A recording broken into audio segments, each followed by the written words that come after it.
let's talk about the incredible Victorian novelist George Eliot. You probably know her for classics like Middlemarch or Silas Marner, but she was so much more than just a storyteller. She had this really profound, almost revolutionary idea about what a novel should be and what it could do for us all.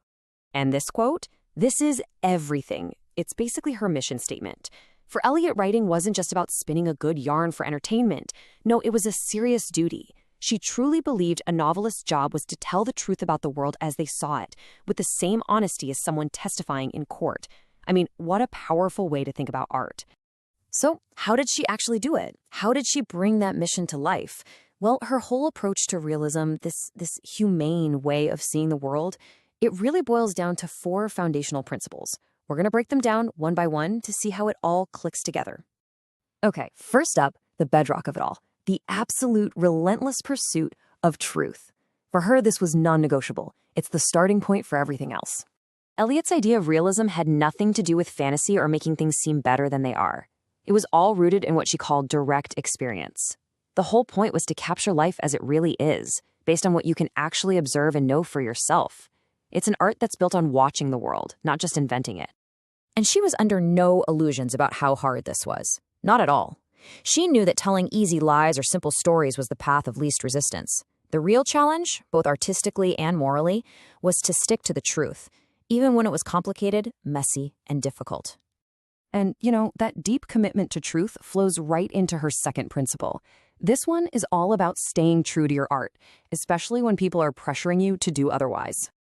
So, Eliot was very aware that most people want simple stories. They want stories that just confirm what they already think, with clear-cut heroes and villains. But she absolutely refused to just give people what they wanted. She believed a true artist had to show things authentically, even if it made the reader uncomfortable or challenged their beliefs. The goal wasn't comfort, it was truth. This chart really gets to the heart of it, doesn't it? On one side, you've got what the market often wants, straightforward heroes, easy moral judgments, stories that don't rock the boat.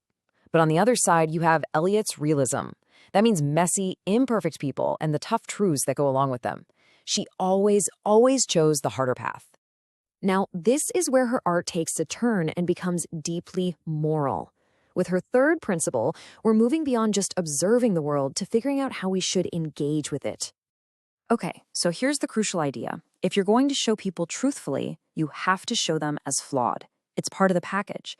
And if you show them as flawed, then you also have to learn to accept them that way. For Eliot, judging people against some impossible perfect standard wasn't just unfair, it was a kind of cruelty. The real moral act is acceptance. I mean, listen to this quote from Adam Bede. It just perfectly captures her idea of fellow feeling. There's this incredibly deep sense of our shared humanity here. The point is, we can't just fix people or force them to be the person we want them to be. We just have to accept them as they are, with all their quirks and flaws. This is the real heart of her humane vision. All right, and that brings us to the final piece of the puzzle, the fourth principle. And this is where Eliot just completely flips the script on what we even think of as beautiful, both in art and in life. For Eliot, real beauty wasn't in some epic sunset or a perfectly chiseled hero. No way. It was in the feeling of connection, in that deep human sympathy we can have for regular, everyday people. She was telling us to look for beauty in the ordinary, because that's where life actually happens. That's where we find real connection. So what happens when you put all 4 of these ideas together? You get something so much bigger than just a literary style. Honestly, you get a whole philosophy for how to live. When you pursue truth, reject pretense, accept imperfection, and then find beauty in the ordinary, well, you're not just writing a certain kind of book anymore. Eliot forged a whole ethical framework. It's a truly humane way of looking at the world, and it's all grounded in compassion. And that's the bottom line. For George Eliot, realism wasn't some passive, boring reflection of the world. It was an active choice, a compassionate, deeply moral way of engaging with life, one that demands we see each other clearly and with a generous heart. Which, of course, leaves us with one big question. In our world today, a world so full of social media filters and perfectly curated online lives, what does it even mean to see the world and each other truthfully? Eliot's call for truth and sympathy feels more important right now than ever before.